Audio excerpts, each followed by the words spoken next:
Hello दोस्तों, नमस्कार दोस्तों, स्वागत है आप सभी का ऑनलाइन एडाफोर स्टडी यूट्यूब चैनल पर। इस वीडियो में हम बात कर रहे हैं एक बड़ी और लेटेस्ट अपडेट के बारे में जो कि संबंधित है उच्च प्राथमिक नई शिक्षक भर्ती को लेकर। जी हाँ दोस्तों, उच्च प्राथमिक नई शिक्षक भर्ती के बारे में 40,000 जूनियर 6 to 8 शिक्षक भर्ती के विज्ञापन के बारे में जो शासन आदेश है वो यहाँ से जारी कर दिया गया है। शासन आदेश जारी करने के साथ ही रिक्त पदों पर आप सभी की भर्ती के आधार पर देखने के लिए मिलेगी।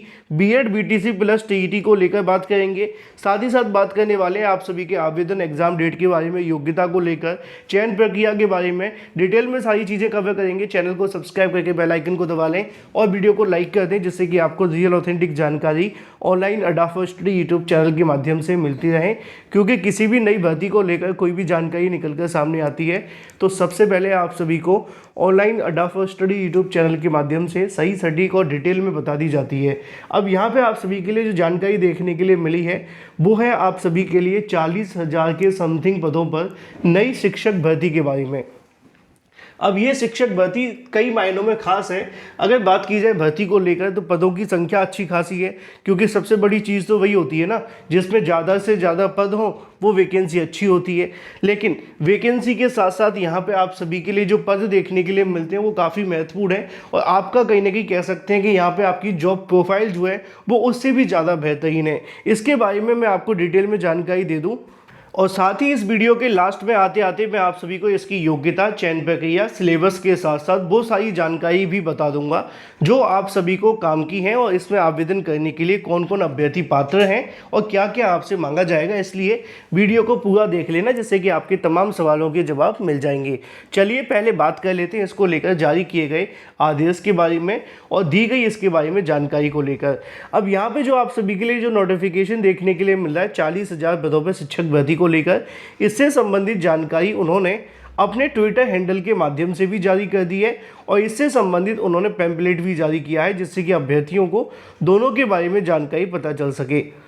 अब आपके मन में सवाल होगा कि वैकेंसी कहाँ से निकली है, तो मैं आपको बता दूं ये वैकेंसी आपके सभी राज्यों में से, चाहे वो आपका यूपी है, यूपी के अलावा चाहे कोई और राज्य है, उन सभी के लिए है। क्योंकि ये जो वैकेंसी है वो सेंट्रल गवर्नमेंट के अंडर में आती है, यानी कि केंद्र सरकार के अंडर में है। और जब केंद्र सरकार के स्कूल हर जगह पे होते हैं और हर जगह वैकेंसी निकाली जाती है।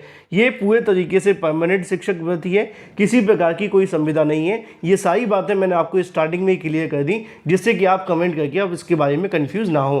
अब बात कर लेते हैं इसके नोटिफिकेशन को लेकर। यहाँ पे आप सभी को देखने के लिए मिल जाएगा, ये आपको देखने के लिए मिलता है जनजाति कार्य मंत्रालय के माध्यम से मिनिस्ट्री ऑफ ट्राइबल अफेयर्स की तरफ से जानकारी दी गई है। हाल ही में आपने देखा था बजट की अनाउंसमेंट की गई थी 25 और 26 के लिए, उसी बजट के अंदर यहाँ पे इस भर्ती को लेकर जानकारी दी गई है। अब लिखा हुआ है, अगर बात की जाए empowering the tribal educations Eklavya model residential school यानी कि EMIS को लेकर लिखा हुआ है। अब इसमें 740 स्कूल हैं जो कि रिमोट ट्राइबल एरियाज़ के अंदर हैं। इसके अलावा लिखा हुआ है कि इसके लिए जो बजट अलोकेट किया गया है वो 28,919 करोड़ रुपए के समथिंग है। इसमें अगर बात की जाए तो 3.5 लाख ट्राइबल स्कूल जो स्टूडेंट हैं पढ़ते हैं इसका बेनिफिट लेते हैं। 38,000 से ज़्यादा टीचर्स की यहाँ पे जो वैकेंसी है वो निकाली जानी है, यानी कि 38,000 टीचर्स टू बी रिक्रूटेड, यानी कि इतने जो टीचर्स हैं उनकी भर्ती यहाँ करनी है, जिसके लिए जो बजट है वो 7,088 करोड़ रुपए के समथिंग यहाँ से पास कर दिया गया है। अब ये तो बात हो जाती है बजट के बारे में, इससे संबंधित जानकारी को लेकर। अब ये आपको पता होना चाहिए कि EMIS के माध्यम से जो भर्ती निकाली जाती है उसके अंदर आप सभी के जो विद्यालय होते हैं वो यहाँ पे देखने के लिए मिलते हैं। पहले बता दूं कि यहाँ 1 to 5 नहीं होता है, यानी कि प्राइमरी नहीं होता। एक तरीके से आप ऐसे कह सकते हैं जैसे कि आपके KVS होता है ना, तो KVS के अंदर तो PRT होता है, लेकिन यहाँ पे PRT नहीं होता है। NVS आप कह सकते हैं। NVS के अंदर आपने देखा होगा कि वहाँ पे PRT जो आप सभी के देखने के लिए मिलती है EMIS के अंदर, यहाँ पे ऐसा नहीं है। यहाँ पे सिर्फ आप सभी के लिए 6 से लेकर के 9 से लेकर के 10 और 11 से लेकर के 12 ये वैकेंसी रहती है। ठीक है, ये वैकेंसीज आप सभी को देखने के लिए मिलती है, यानी कि 6 to 12 तक यहाँ पे पढ़ाई देखने के लिए मिलती है। अब इससे संबंधित अगर बात की जाए तो उन्होंने ट्वीट करके भी जानकारी दी है, क्योंकि सिर्फ आप पोस्टर देख कर ये नहीं कह सकते सही है गलत है। यहाँ पे ministry of tribal government of India के अंडर में आता है, वो आपको उनके माध्यम से ट्वीट करके भी जानकारी दी गई, जिसमें उनका कहना है कि यहाँ पे 740 जो स्कूल है उनके लिए 28,900 19 जो बजट है वो अलोकेटेड किया गया है। इसके अलावा 38,000 टीचर्स की भर्ती करनी है और इसको लेकर इतना बजट यहाँ पास कर दिया गया है। अब ये जो भर्ती आपको देखने के लिए मिलेगी वो पार्ट वाइज निकाली जाएगी। यहाँ पर 38,000 की बात तो कही जाती है, लेकिन पूरे 38,000 वैकेंसी एक साथ नहीं आती है, आधी आधी करके आती है, तो इसका भी आपको ख्याल रखना है। और इसमें आवेदन करने के लिए जो योग्यताएं होती हैं वो आपको पता होनी चाहिए। जैसे कि अब मैंने आपको बताया, जूनियर की वैकेंसी होती है, टीचर की वैकेंसी पीजीटी की रहती है। अब जब जूनियर में जब हम जाते हैं तो वहाँ पे जो योग्यता रहती है जूनियर के लिए वो आपको देखने के लिए मिलती है बीएड बीटीसी प्लस आपने सीटेट पास कर रखा हो 6 to 8 वाला, तो आप इसके आधार पर आवेदन कर सकते हैं। तो ये तो बात हो जाती है आप सभी के लिए, है ना। इसके बाद आप सभी को देखने के लिए मिलता है टीजीटी और पीजीटी को लेकर। जब टीजीटी और पीजीटी में हम आते हैं तो टीजीटी पीजीटी के लिए जो आपकी योग्यता मांगी जाती है वहाँ पर बीएड आपसे मांगा जाता है टीजीटी के लिए, ठीक है।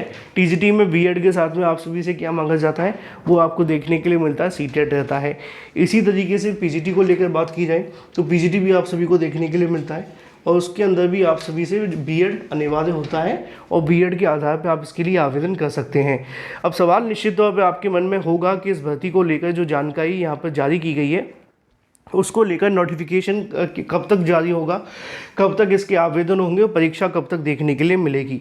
तो फिलहाल के लिए अगर बात की जाए, बजट तो पास कर दिया गया है, लेकिन आप जानते हैं कि भर्ती से संबंधित काम शुरू करने में समय लगता है। और जो मुझे जानकारी है ईएमआईएस के बारे में वो आप सभी को देखने के लिए मिलेगा नोटिफिकेशन मई और जून के बाद में। उम्मीद है कि इसका नोटिफिकेशन कभी भी जारी कर दिया जाएगा, क्योंकि मैं आपको पहले से जानकारी इसलिए दे देता हूँ। अगर मैं ऐसे कहूँ कि अप्रैल में आ जाएगा तो गलत होगा। उसकी वजह क्या है, क्योंकि मेरा काम आपको सही सटीक और ऑथेंटिक जानकारी देना है, जिससे कि मैं अभ्यर्थियों को जो बताऊँ और वो उसके आधार पर अपनी प्रिपरेशन करते रहें। तो जो मुझे जानकारी ईएमआईएस के बारे में, मैं आपको बता दूं कि इसका जो नोटिफिकेशन जारी किया जाएगा वो मई और जून के बाद जारी होगा। पहले क्यों नहीं आएगा, उसका रीज़न है क्योंकि वहाँ पे अभी ट्रांसफ़र चल रहे हैं। एक बार ट्रांसफ़र से संबंधित कार्य खत्म हो जाएंगे तो नए सेशन के शुरू होने से पहले सारी चीज़ें कंप्लीट कर ली जाती हैं, है ना। तो और जैसे ही वो सारे काम कंप्लीट होंगे इसका नोटिफिकेशन आ जाएगा। अब ये हो सकता है कि मई में ट्रांसफ़र खत्म क्लियर हो जाए। अगर मई में ट्रांसफ़र क्लियर हो गए तो नोटिफिकेशन आ जाएगा, अगर जून में हुए तो जून के बाद आएगा, ठीक है। तो ये आपको ध्यान में रखना है कि इसका जो नोटिफिकेशन है वो जल्द जारी हो जाएगा। तकरीबन आप सभी के लिए 40,000 वैकेंसी बीएड करने वाले अभ्यर्थियों के लिए, अगर जूनियर में तो बीटीसी भी आवेदन कर लेंगे। बाकी इसके अलावा अगर बात की जाए इसके सिलेबस के बारे में, तो जो ईएमआईएस का सिलेबस रहता है, पिछली बार वैकेंसी आई थी, आप उसको सिलेबस को पढ़ेंगे तो आपको पूरी जानकारी उसमें मिल जाएगी। ज़्यादा कुछ चीज़ें आप सभी को मुझे उम्मीद है कि बताने की आवश्यकता नहीं है, क्योंकि जब वैकेंसी लगातार आती रहती है तो ज़्यादा दिक्कत नहीं आती है। अगर आप फिर भी कुछ जानना चाहते हैं तो मुझे कमेंट करके पूछ लेना, मैं इससे संबंधित डिटेल वीडियो बना करके आपको जानकारी दे दूँगा। फिलहाल ये थी एक बड़ी और लेटेस्ट अपडेट। मैं मिलता हूँ आपसे अगली वीडियो में। Till then take care, tata bye bye. Thank you for watching this video.